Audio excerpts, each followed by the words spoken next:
Head coach Mike Tomlin and the Pittsburgh Steelers saw one of their former depth cornerbacks, Luq Barku, get released from the Dallas Cowboys this week. Cornerback Luq Barku is still waiting for his next opportunity to play in an NFL regular season game.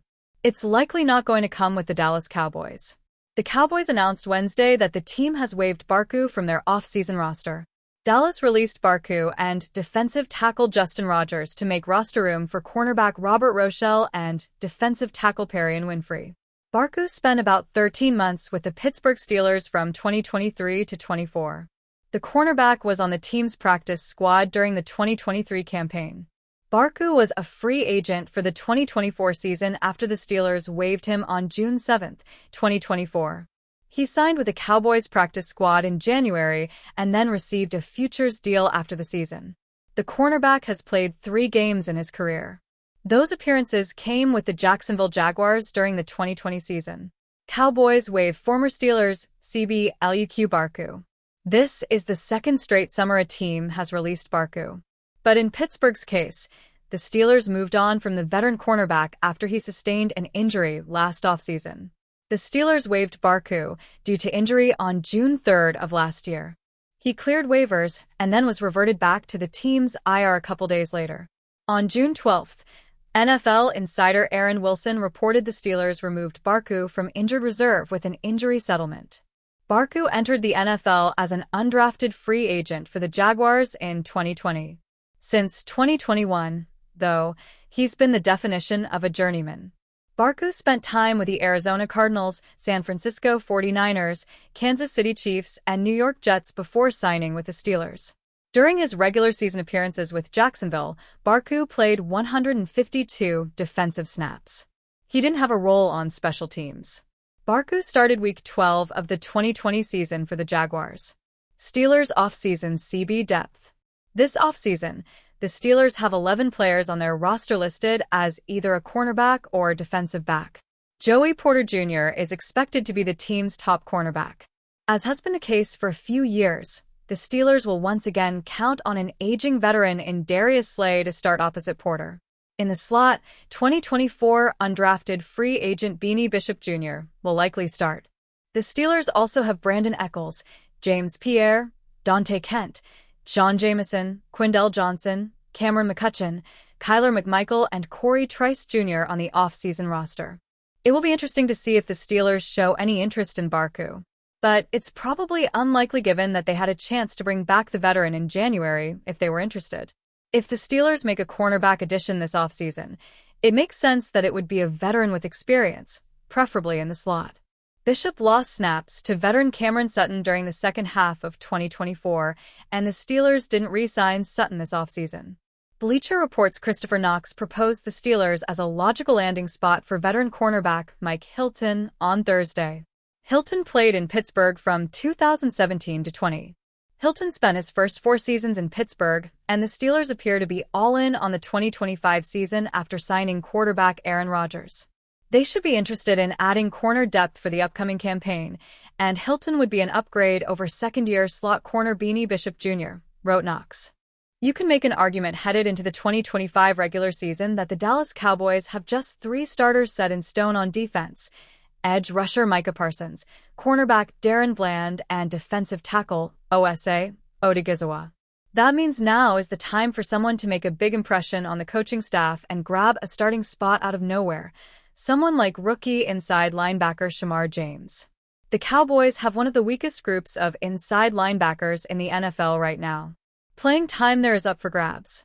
James could be a dark horse candidate to start if he can get off to a hot start at training camp. James, 6'1" and 222 pounds, was a 5th-round pick, number 152 overall, out of Florida in the 2025 NFL Draft. He's already a unique player even in terms of NFL history. Few players get drafted when they're 20 years old, like James, and he would be one of the youngest players in the NFL if he can make the 53-man roster this fall. James only played 3 seasons of college football. He was named to the All-SEC freshman team in 2022 and started the first 8 games in 2023 before he needed surgery to repair a dislocated kneecap. In his one full season as a full-time starter in 2024, he had 64 tackles for TFL, 2.0 sacks, 3 pass deflections, 1 forced fumble, and 1 interception. In an interesting study of the razor-thin margins draft picks are judged on, James ran the 40-yard dash in 4.69 seconds at the NFL Scouting Combine. For his height and weight, that's a tad behind what would be considered elite. Were James to have run it in 4.59 seconds, it would have likely propelled him into the 3rd or 4th round.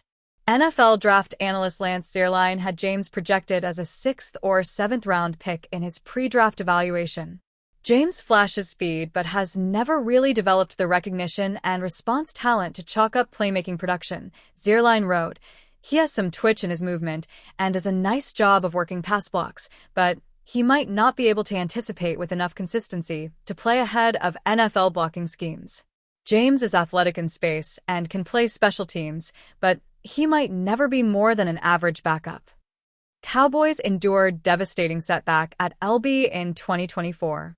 One of the few highlights for the Cowboy last season was the play of second-year inside linebacker DeMarvion Overshown, who seemed like a breakout star after he missed all of his rookie season in 2023 with a torn ACL. In Week 14 against the Cincinnati Bengals, Overshown suffered a catastrophic knee injury as he tore the ACL, PCL, and MCL in his right knee late in the game. Overshown was second on the team in tackles at the time of his injury. There's still an outside chance the Cowboys won't see Overshown on the field in 2025, although he recently said his goal is to return in Week 13 for the Thanksgiving Day game against the Kansas City Chiefs. The efficiency of the Dallas Cowboys' run game this season will be a telling sign of this offseason's effectiveness. Some splashy moves headline Dallas activity, but what was largely considered to be the team's largest need was not one of them. But you can't say they didn't do anything. Dallas rebuilt their running back room by signing experienced players in Javonte Williams and Miles Sanders who have starting pedigree but are hoping to get out of their recent slumps. The Cowboys also drafted 2 backs, with 5th-rounder Jaden Blue making an early case to command carries in his rookie year. However exciting the action is, the run game may still be the weakest link of the offense. The offensive line should be reloaded with first-round talent galore, but there is still no telling how successful the Cowboys' new ball carriers will be. That is largely because of the O-line's youth and so many new faces adhering to a new system. At the moment, there isn't even an idea who will be the starter, let alone if the team will run the ball well at all. Head coach Brian Schottenheimer is likely content rolling with this group, but if the opportunity to bring in a proven superstar presented itself, Jerry Jones and the front office would be silly to not at least take a couple looks. In Buffalo, there is a star running back that could be in search of a new team and be the high-profile addition so many Cowboys fans have been praying for. Fantasy Sports of SI believes the Cowboys are a potential top landing spot for disgruntled Bills running back James Cook. Cook, the NFL's rushing touchdowns leader a year ago, is holding out from Bills' offseason programs because the organization is not fulfilling his request for a new contract. If their relationship continues to sour, Buffalo could decide to move on from the 25-year-old in a trade. Cook would immediately vault to the top of Dallas running back depth chart. If quarterback Dak Prescott and company stay healthy, this could be a better landing spot for Cook than the Washington Commanders, the article read. Dallas was notoriously bad on the ground last year, even with a surprise 1,000-yard season from Rico Dowdle. With a rotation of question marks, things could be shaping out for a repeat in 2025 if there isn't someone who breaks free from the bunch. Cook, however, could flip that script. He's combined for 2,131 yards over the last 2 seasons with a staggering 16 rushing touchdowns last year. The idea fits perfectly with what Dallas is looking for in a premier ball carrier. Where things get tricky for Dallas is financially. As we've seen, Cook is blunt about his demands for a contract that represents his on-field value, which would take a hefty amount. In his mind, $15 million per year. That isn't happening in Big D. The Cowboys already have a long to-do list with player contracts for George Pickens, Darren Bland, Brandon Aubrey, and Tyler Smith all expiring soon. Adding Cook to that mix would be a nightmare, trying to make it all work. T would be a clear, all-in move for the season that could set up the Cowboys' offense to be the most potent in the league.